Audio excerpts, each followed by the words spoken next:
Let me ask you something personal. Have you ever gotten up from your chair, taken a step, and felt off? Like your body wasn't quite listening to you the way it used to?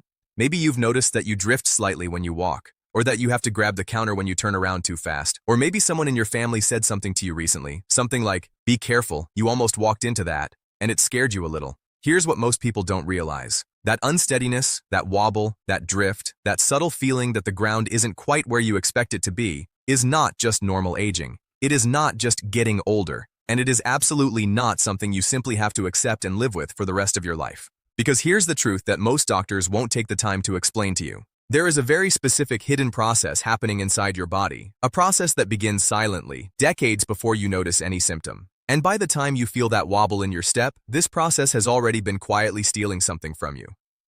The good news? When you understand what's really happening, you can do something about it. Real things. Simple things. Things that work with your body instead of against it. So, stay with me.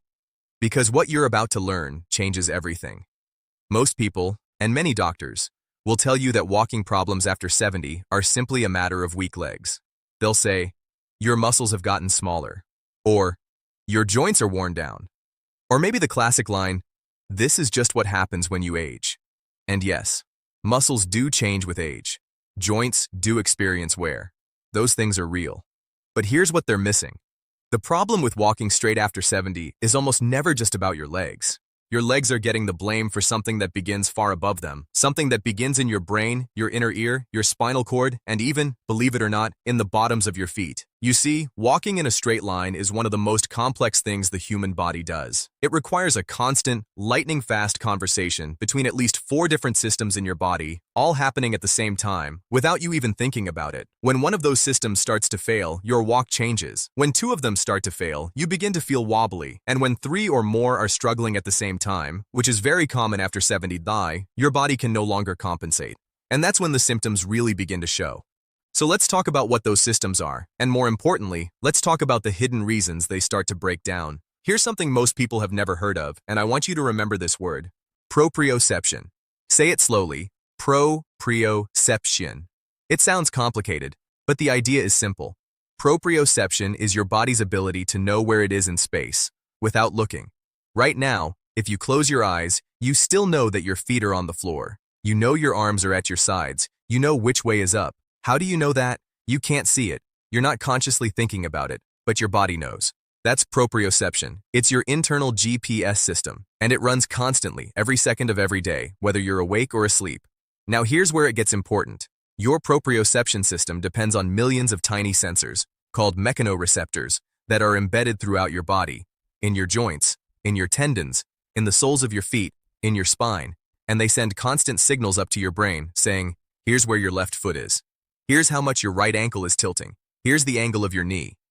Your brain takes all of those signals, combines them with information from your inner ear and your eyes, and uses all of it to keep you upright and moving straight. It's like 3 navigation systems working together simultaneously. But here's the problem, and this is where the hidden damage begins. After the age of 50, and increasingly after 60 and 70, all 3 of those navigation systems start to deteriorate at the same time. And most people, and most doctors, address none of them. Let's look at each one. First, the sensors in your feet and joints. Here's something that will surprise you. The soles of your feet contain some of the highest concentrations of proprioceptive sensors in your entire body. Thousands and thousands of tiny nerve endings that are constantly feeling the ground beneath you, the texture, the angle, the pressure, and sending that information up to your brain in real time. Think of them like sonar, like a submarine constantly pinging the ocean floor to know exactly where it is. Now, what happens to those sensors as you get older? 2 things happen, and both of them are largely invisible. The first thing is nerve aging, what doctors call peripheral neuropathy when it becomes severe. As the decades pass, the nerve fibers that carry those signals from your feet to your brain become slower.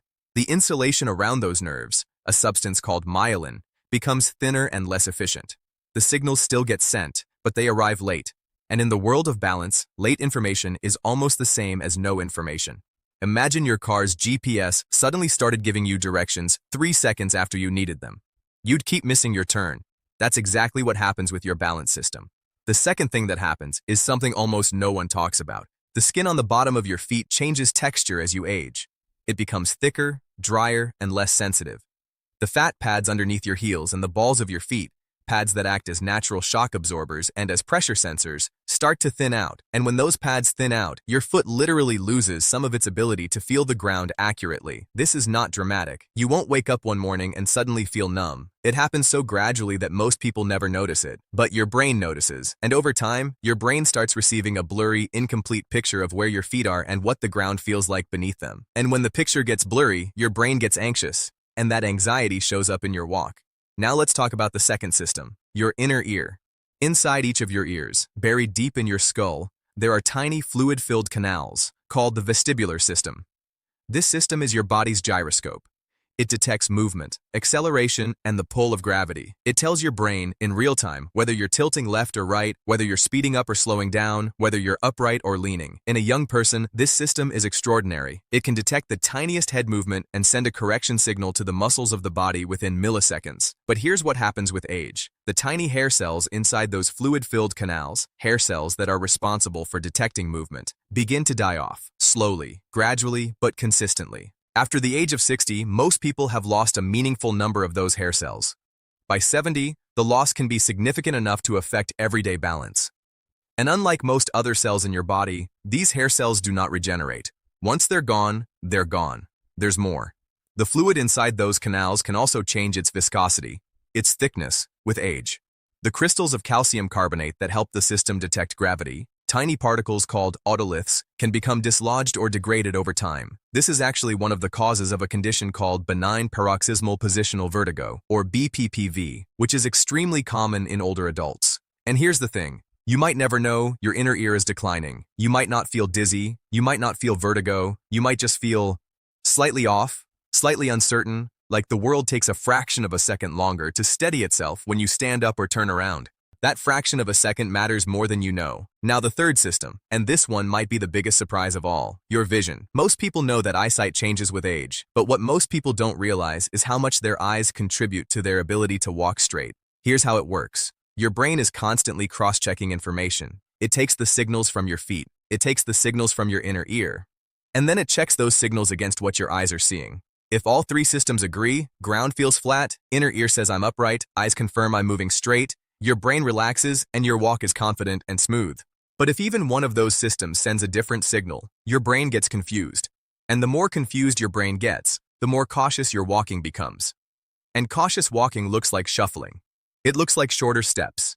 It looks like wider stances. It looks like holding on to things. It looks like looking down at the floor while you walk instead of looking ahead. And here's the cruel irony of looking down at the floor while you walk. When you look down, which most older adults do instinctively because they feel unsafe, you actually remove one of your three navigation systems from the equation. Your eyes, instead of giving your brain a clear visual field to cross-reference, are now giving your brain close-up images of your shoes and the floor directly beneath you. And when that happens, your balance gets worse, not better. But if no one has explained to you why you're wobbling, and no one has told you what's actually going on, looking down at the floor seems like the safest thing to do. It feels protective. It feels careful. It feels responsible. What it actually does is slowly teach your brain to rely more and more on a narrow, limited field of vision, and less on the wide visual field that your balance system needs. This changes everything, and it's fixable, but you have to understand it first. Now I want to tell you about something that ties all of this together, something called the central nervous system's processing speed. Even if your feet, your inner ear, and your eyes were all sending perfect signals, there's still one more piece of the puzzle. And that's how fast your brain can receive all of those signals, process them, and send a response back to your muscles. In a healthy 25-year-old, that loop, from sensing to processing to responding, happens in fractions of a millisecond. It's so fast, it's essentially instantaneous. But here's what most people don't realize. Every decade after 40, the speed of that loop slows down, slightly at first, then more noticeably after 60, and significantly in many people after 70.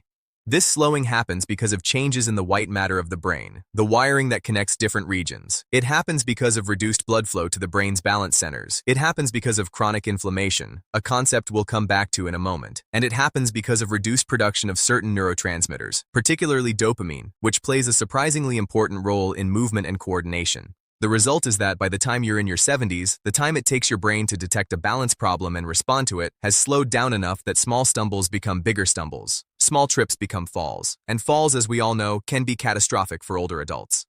I want to share a story with you. It's about a woman named Margaret. Margaret was 72 years old, active her whole life. She'd walked every morning for years. She'd gardened. She'd traveled. She'd never thought of herself as someone with health problems. But in her early 70s, she started noticing something. When she walked across a parking lot, she found herself looking down at the ground. When she turned to reach for something in the kitchen, she had to put her hand on the counter. Once, she almost fell in the bathtub. Not because she slipped, but because when she stepped out, her body just felt uncertain for a moment. She mentioned it to her doctor. He checked her balance briefly, told her it was normal for her age, and suggested she be more careful. Maybe use a grab bar in the shower. More careful. That was the advice. Margaret wasn't satisfied. She was frustrated. She was scared, and she was determined to understand what was actually happening to her body. She started researching. She found information about proprioception. She learned about her vestibular system. She discovered that her years of wearing thick-soled cushioned shoes she'd worn because they were comfortable, might actually have been muffling the very ground signals her feet were trying to send to her brain. She learned about exercises designed specifically to challenge and retrain the balance system, not just strengthen the legs, but actually restore the brain-body conversation that had been fading. And she changed some things. Small things, consistent things. Things she could do every single day in her own home, without any special equipment. Within a few months, her morning walks felt different. Her turns in the kitchen felt more confident. Her family noticed she wasn't grabbing for surfaces as often. She didn't take a magic pill. She didn't have surgery. She just understood what was actually happening inside her body and responded to it in the right way. That's the power of the right information. Now let's talk about the hidden role of inflammation, because this is something that most people have never connected to their walking problems, and it might be the most important piece of everything we've discussed. You've probably heard the word inflammation before. You might think of it as joint pain or swelling after an injury. And yes, inflammation does those things. But there's another kind of inflammation, one that doesn't cause obvious swelling, one that doesn't create visible redness or heat. It's called chronic low-grade inflammation, and it's sometimes called silent inflammation because you can't feel it directly. But it is doing enormous damage throughout your body every single day. Here's what it does to your balance system. Chronic inflammation damages peripheral nerves, those same nerves that carry proprioceptive signals from your feet to your brain. It slows conduction velocity, it thickens and stiffens the myelin sheath, that protective insulation around nerve fibers, in ways that make signals less efficient. Chronic inflammation also affects the tiny blood vessels that supply your inner ear. When those vessels are inflamed and narrowed, the vestibular system doesn't get the blood flow it needs to function at its best. And chronic inflammation is deeply connected to something called oxidative stress, an imbalance between harmful free radicals in your body and your body's ability to neutralize them. Oxidative stress accelerates the aging of nerve tissue. It accelerates the loss of those precious hair cells in your inner ear, and it reduces the brain's ability to form and maintain the neural connections it needs for balance and coordination. Now, where does chronic inflammation come from? Several places. A diet high in processed foods, refined sugar, and industrial seed oils is one of the biggest drivers. A sedentary lifestyle is another. Poor sleep, which we'll talk about more in a moment, dramatically increases inflammation markers throughout the body, and chronic stress, including the kind of low-level anxiety that many older adults carry around every day, elevates cortisol in ways that feed systemic inflammation. This is where the hidden damage goes deepest. Because none of these things feel dramatic on any given day. Eating some processed food doesn't immediately make you wobble. One bad night of sleep doesn't immediately affect your balance. But over months and years, the cumulative effect of chronic inflammation on your nervous system is profound, and the great news is that inflammation responds dramatically to the right lifestyle changes. Within weeks, not years, weeks. Let's talk about something that doesn't get nearly enough attention in conversations about walking and balance: your sleep. If you're over 70 and you're not sleeping well, which is true for the majority of people in that age group, your balance system is being quietly sabotaged every single night. Here's why. During deep sleep, what scientists call slow-wave sleep, your brain does something remarkable. It essentially clears itself out. A system called the glymphatic system activates during deep sleep, flushing out metabolic waste products and inflammatory molecules that have accumulated in your brain tissue during the day. Think of it like a cleaning crew that only works the night shift. When you don't get enough deep sleep, the cleaning crew doesn't finish the job. Those waste products, including proteins associated with cognitive decline, build up over time. And the brain regions most affected by this buildup include the cerebellum, the part of your brain that coordinates balance and movement, and the basal ganglia, which helps regulate smooth, coordinated motion. There's more. During sleep, your brain also consolidates the balance learning it did during the day. Just like sleep helps you consolidate memories from learning, it also helps your nervous system save the proprioceptive adjustments and balance corrections your body practiced while you were awake. When sleep is cut short or fragmented, that consolidation doesn't happen fully, which means the benefits of any balance exercise or movement you do during the day are partially lost before the next morning. This is one of the reasons why consistent good sleep may be as important for your walking stability as any exercise program. And here's the thing that surprises most people. Poor sleep and poor balance form a vicious cycle. You sleep poorly, your balance gets worse. Your balance gets worse, you feel more anxious about walking. Anxiety keeps you from sleeping well. And around it goes. Breaking that cycle is possible. And we're going to talk about how. I also want to address one more hidden factor that almost no one talks about. The fascia. Fascia is the connective tissue that wraps around every muscle, every organ, every nerve, and every bone in your body like a full-body web. When fascia is healthy, it's slippery, hydrated, and flexible. It allows muscles to glide smoothly over each other. It transmits force efficiently throughout your body. When fascia becomes dehydrated, stiff, or what researchers call adhered, meaning it's stuck to surrounding tissue, something very important happens. The proprioceptive signals from your muscles and joints become distorted. Remember those sensors we talked about, the mechanoreceptors? Many of them are embedded in the fascia. When the fascia is healthy and hydrated, those sensors fire accurately. When the fascia is stiff and dehydrated, those sensors fire less reliably. The signals become like static on an old radio, present but degraded. And here's the key insight.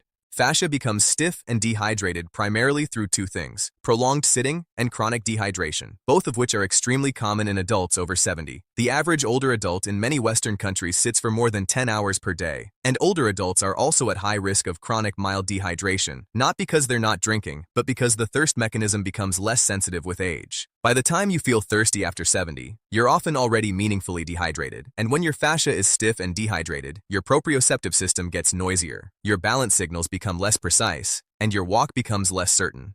The fix? Again, simpler than you might think. So now let's talk about the real fix, the protocol, the things you can actually do, starting today, that address the real hidden causes we've been discussing.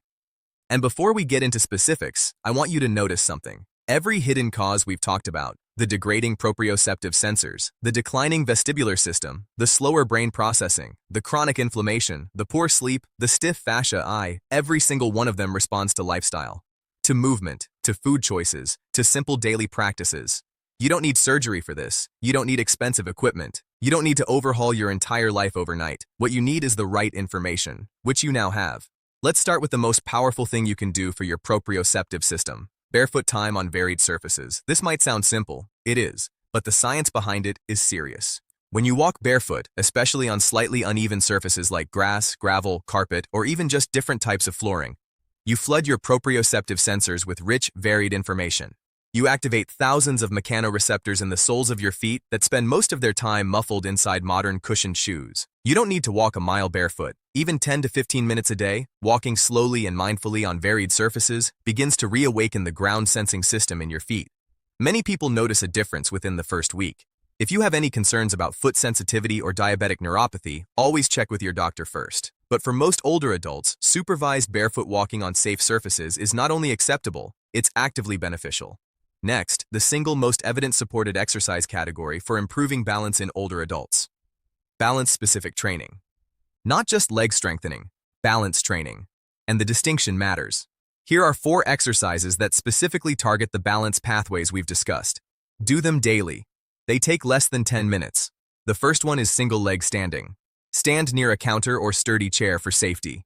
Lift one foot just slightly off the ground. Hold for 10 seconds. Switch feet. As this gets easier, close your eyes while you do it. Removing visual input forces your proprioceptive and vestibular systems to work harder, which is exactly what you want. The second is tandem walking. Imagine walking along a tightrope. Place one foot directly in front of the other, heel to toe, and walk forward for 10 steps, then backward for 10 steps. Do this along a hallway wall so you can touch it if needed. This exercise forces your brain to integrate balance information from all 3 systems simultaneously. The third is head turning while standing. Stand with feet shoulder width apart and slowly turn your head left and right, up and down, while keeping your body still. Do 10 repetitions in each direction. This specifically trains your vestibulo-ocular reflex, the connection between your inner ear and your eye muscles, which is critical for stabilizing your vision while your body moves. The fourth is slow, mindful walking. Specifically walking while looking ahead, not down. Choose a safe, clear path. Take slow, deliberate steps. Keep your gaze forward and slightly elevated. Notice the ground with your feet, not your eyes. This directly retrains the habit of looking down that many older adults have developed and helps restore the wide visual field your brain needs for accurate balance. Start with what you can do safely. Add 1 minute at a time. Consistency over intensity is the rule here. Now let's talk about food, because inflammation, as we discussed, is one of the deepest hidden drivers of declining balance, and inflammation is enormously responsive to what you eat.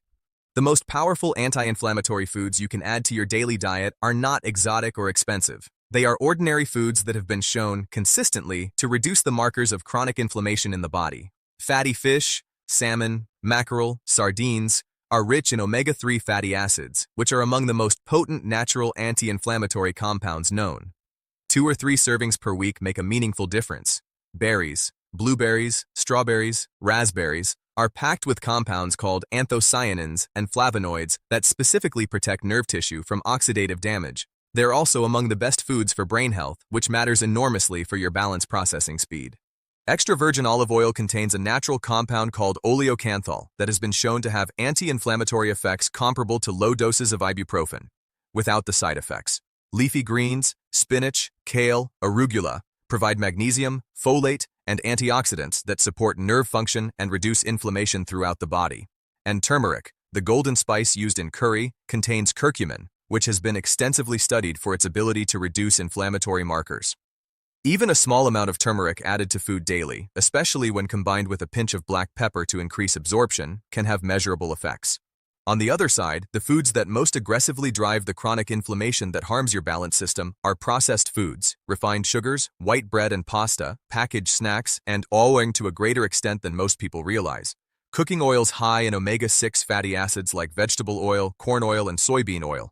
This doesn't mean you can never eat these things. It means that if they make up the foundation of your diet, your inflammation levels are probably much higher than they need to be, and your balance system is paying the price. Now let's talk about hydration. This is simple, this is important, and this is underestimated. Your goal is to drink enough water throughout the day that you never become genuinely thirsty. Remember, after 70, thirst is a lagging indicator. If you feel thirsty, you've already let yourself get somewhat dehydrated. A practical approach. Start each morning with 2 full glasses of water before you have your coffee or tea. Keep a water bottle visible throughout the day. And add a small pinch of salt, real sea salt or Himalayan salt, to your water once or twice a day to help your body actually absorb and retain the fluid instead of passing it straight through. Adequate hydration directly improves the health and flexibility of your fascia. It supports the fluid dynamics of your inner ear, and it helps maintain the speed of nerve conduction throughout your body. None of this requires a doctor's prescription. It requires intention.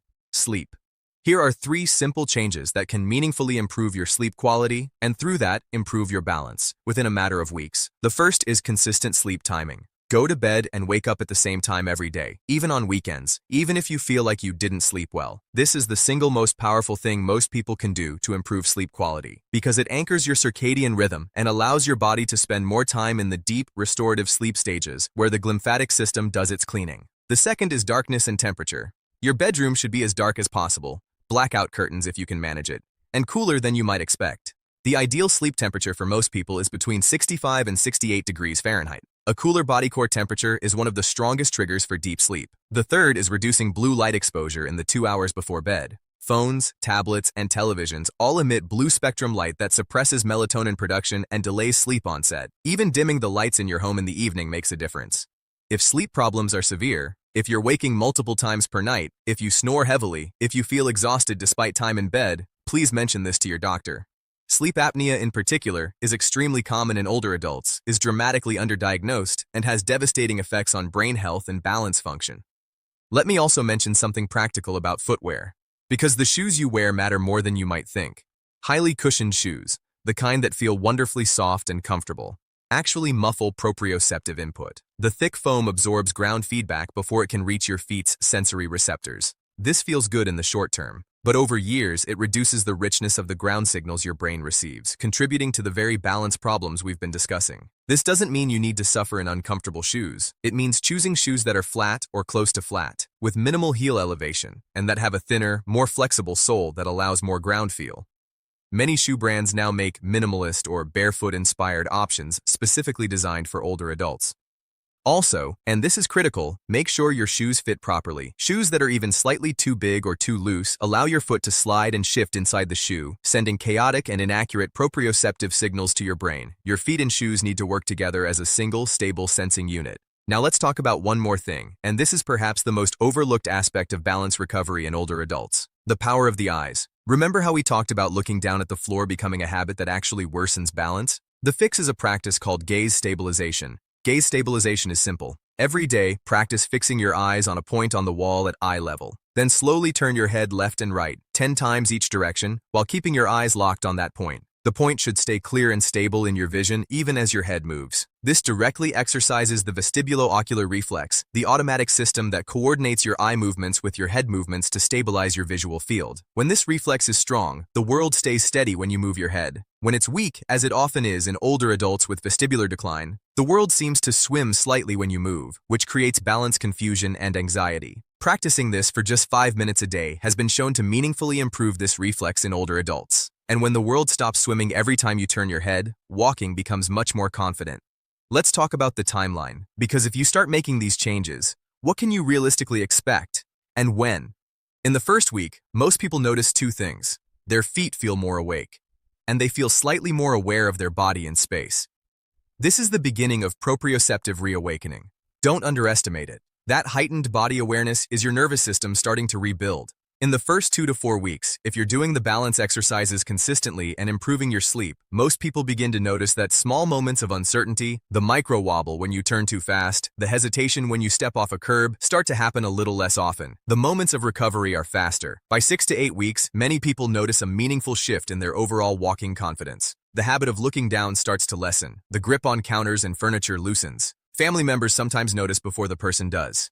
By 3 to 6 months of consistent practice, many older adults report feeling more secure on their feet than they did 5 or even 10 years earlier. Not because they've reversed aging, but because they've addressed the hidden mechanisms that were quietly robbing them of stability, and their nervous system has responded. The body is not a fixed machine. It is a living, adaptable system. And the balance system, specifically, has a remarkable capacity to improve through the right kind of training at any age. This is well established in the science of neuroplasticity, the brain's lifelong ability to form new connections and adapt to new demands. Your brain is still capable of learning better balance. At 70, at 75, at 80, and beyond. But it needs the right inputs to do it. And now you know what those inputs are. I want to pause here and say something important. If you are experiencing significant dizziness, sudden onset of unsteadiness, numbness, or tingling in your feet that is getting worse, or if you have fallen more than once in the past year, please see your doctor before beginning any exercise program. Some of the conditions that cause balance problems in older adults, including vitamin B12 deficiency, thyroid dysfunction, medication side effects, inner ear infections, and cardiovascular issues, require medical attention. The lifestyle strategies we've discussed are powerful, but they are not a substitute for proper medical evaluation.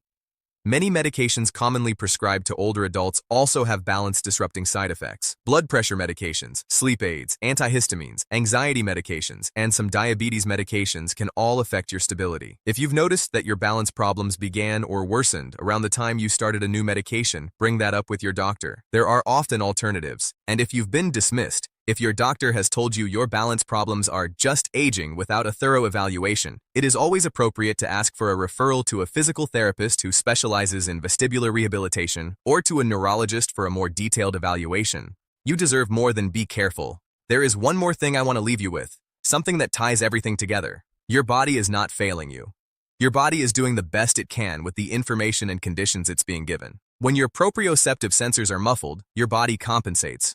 When your inner ear signals become unreliable, your body compensates. When inflammation is high and sleep is poor and your fascia is stiff, your body compensates for those too. But compensation has a limit, and when the body runs out of ways to compensate, you feel it in your walk. The hidden truth, the truth that most people never hear, is that you can change those inputs. You can awaken those sensors. You can reduce that inflammation. You can restore your sleep. You can retrain your balance pathways. You can give your brain the rich, accurate, real-time information it needs to keep you upright, steady, and confident. And when you do, when you address the real hidden causes instead of just warning yourself to be careful, your body responds. Not perfectly, not overnight, but meaningfully, measurably, in ways that change how you move through your days, in ways that restore independence and confidence that you may have thought were gone for good. Margaret E., the woman I told you about earlier, she kept her morning walks, not just because her balance improved, but because she understood for the first time what was happening inside her body. And when you understand something, it stops being scary. It becomes something you can work with. That's what this is really about. Not just steadier steps, not just fewer moments of wobbling. It's about understanding your body, trusting your body, and giving your body what it needs to keep carrying you through the life you've built. You've made it to 70, or past it. Your body has been with you every step of the way. And with the right information, the real information, the hidden truth that too many people never hear, it can keep carrying you forward, steadily, confidently, for many years to come. This video is for educational purposes only and is not a substitute for medical advice. Always consult your healthcare provider before making changes to your health routine, especially if you have existing medical conditions or take medications.